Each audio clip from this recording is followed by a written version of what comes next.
Hello friends, welcome back. Thanks for joining me today. Now, my card inspiration comes from this die cut, and I really wanted to use it. It's been in my stash for quite a while. I haven't used it because it's quite large, and it has kept me from putting in as many layers and dimensional items as I usually like to include, like flowers and ribbons and all those items. So I have decided I'm going for more of a mixed media style, and I was able to incorporate quite a few things from my stash that I do need to be better at using, like a large die cut and chipboard sentiment. So stick with me and we'll make this together. So here are the focal elements for my card, and like I mentioned, they are quite large, and so they've stayed in my stash for way too long, but they are really actually very beautiful, and I want to create some newer, more mixed media style projects with them. So I think these came from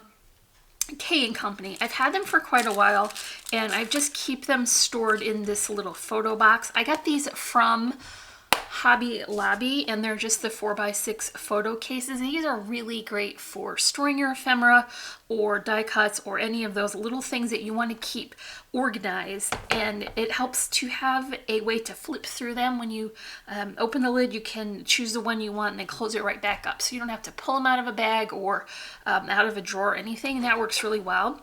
Here are my sentiments. So these are Ideology chip sentiments, and they are big too, and I like them because they're a little bit more graphic, and so I'm going to incorporate a larger sentiment across the butterfly. So that will be a great way to include a focal point sentiment. And then I've also got this die cut, and this is the Sweetheart Swirl from Spellbinders. This is an amazing paper grace die. I absolutely love it.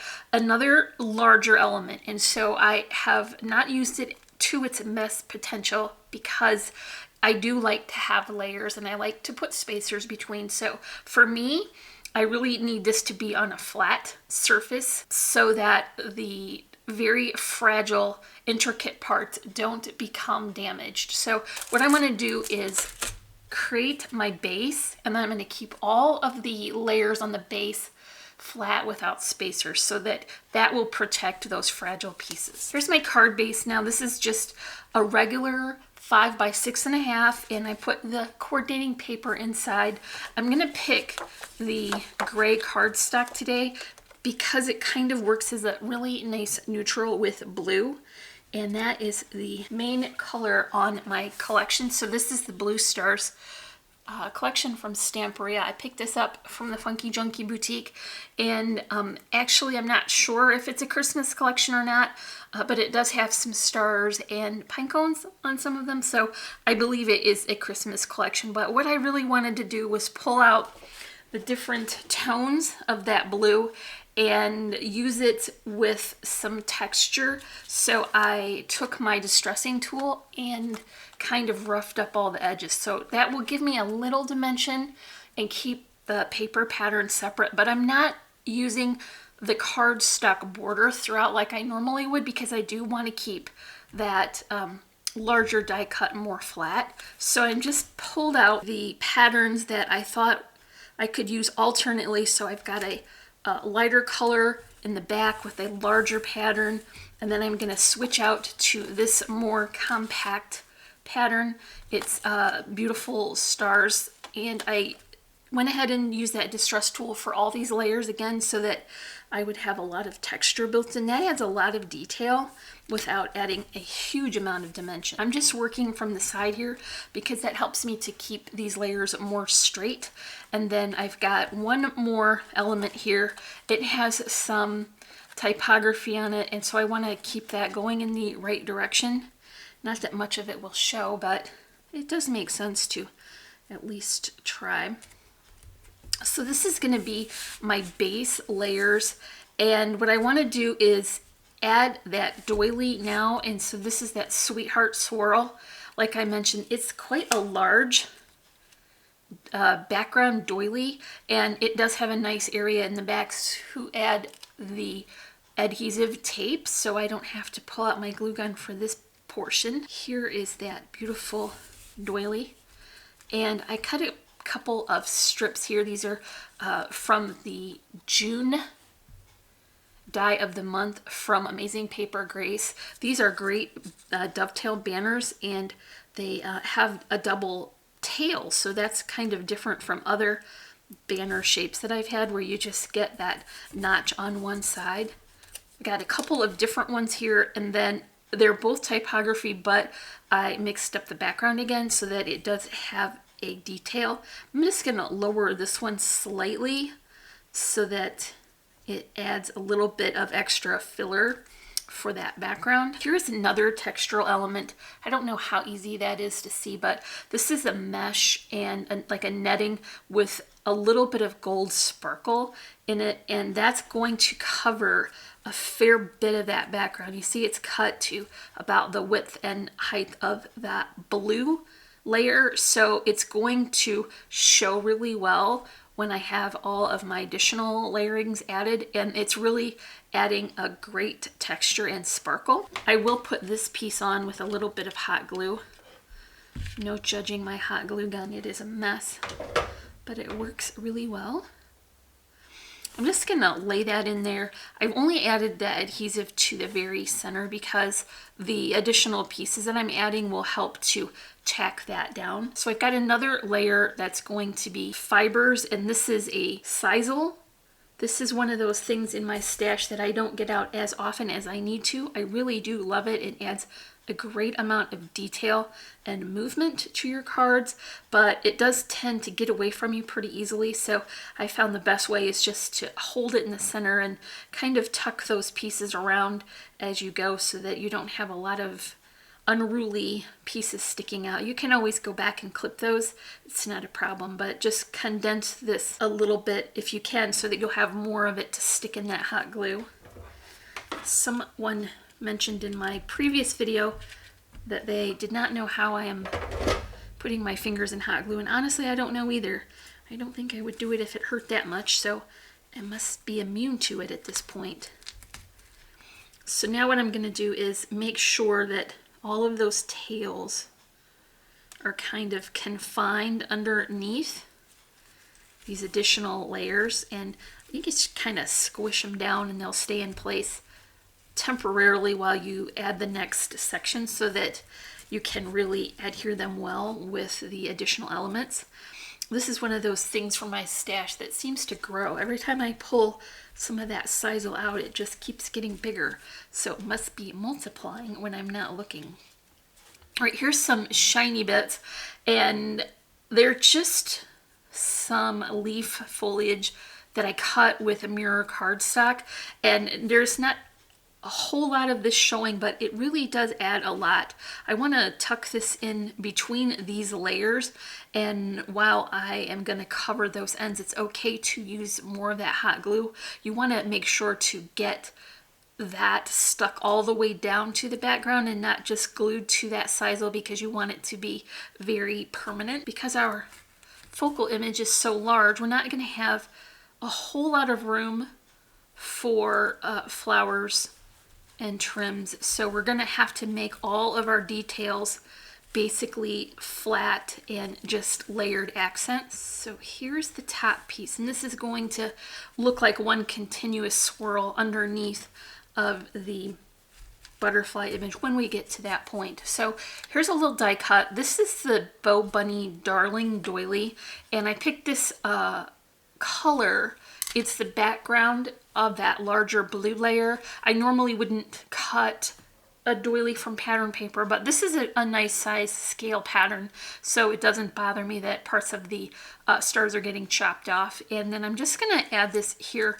I put some double-sided adhesive, but I'm gonna second guess myself and attach that with more of that hot glue because I do want to get through all of those fiber layers. This is gonna cover the cut ends of those die cuts, so it'll look like one continuous piece. Here is my butterfly die cut. Like I said, I think this is a Kane company, and it already has some pretty details on it. It has a little bit of like an embossed raised section here. Now I know this is not going to fit, and I'm going to have to clip a small portion of it off, and that's okay. I just want to make sure when I add my spacers that I leave that portion without adhesive so that I don't cut through it and get all that glue on my scissors. So what I did was I put foam spacers on, and this is like our first real dimensional layer, and I'm gonna get as much of that butterfly on as I can so that I don't have to clip off too much. And it's just gonna be a little bit of that wing, and that will be okay. Flip that over now and just get that from the back so I can keep my scissors even. Yes, these are my fabric scissors, so I'm gonna have to put myself in timeout later for forgetting my other ones. Okay, what a great focal image now, and what we're gonna do is cover it up with stuff because that's what you do when you layer things. So here's a little bit of twine, and this is a very thick twine, much more so than I usually use for bows. I typically would put this in the top of a tag, but I really wanted to soften this corner up a little bit, and so I'm gonna put a little hot glue on that and then tuck it underneath. I wanted that butterfly in place first so that I could space it out exactly where I wanted it to fall. You see I've squished it together in the center, and that will help me to kind of maneuver it underneath those layers and keep the shape that I like. You can just kind of tuck that in there and press it down so that it gets stuck well between the butterfly and the background. Here's this little piece up here. I'm gonna have to clip that because it's gonna poke out. Okay, so the next item I'm gonna add is a vintage key. I picked this up from an antique shop in Frankenmuth, and I put it in a bin and totally forgot about it. So this is really a good card to showcase things that you don't normally use because they're too big or you just forget about them, but it's a beautiful patina on that. It's not rusty, like it's not coming off on my hand, but it definitely has age to it. There's some writing here. I don't know. I think it says rule. And then there's a series of numbers. So I'm going to decide that I like that showing on the top. And then I like the key in this kind of orientation so that the end of it is coming out on this side, because I want to add a couple of sequins and I want a little bit more room over here. I'm going to add this with a little bit of hot glue, but what's really going to hold it down is the sentiment. So I just really want to tack this in place. I only put that glue right where the sentiment chipboard is going to cover because I don't want any of it splooging out and showing on the front of the finished card. But this will definitely help to keep that in place while I include the sentiment. So Live in the Moment is a pretty good card sentiment. It's good for most occasions, I think, or just for the sake of it being artistic. I put this with some sticky thumb spacers. Those are from American Crafts, and this is the thickest spacer that I have in my collection. It's almost just about the right height for this, and it's going to hold that key in very snugly. I think I'm going to add a little bit of hot glue to this side as well. Sandwich that key between the sentiment and the background. I'm going to take a minute to get that as flat as I can and straight as I can because there's so few larger details that these will be much more noticeable. So this is really good and stuck down now, and that's going to hold that key in place. We had a couple of last details, and here's where you can do buttons or frills or sequins. I happen to have some that matched perfectly the sequins, so that made sense for me. And I'm gonna add these with my Tombow, of course, because that works so well.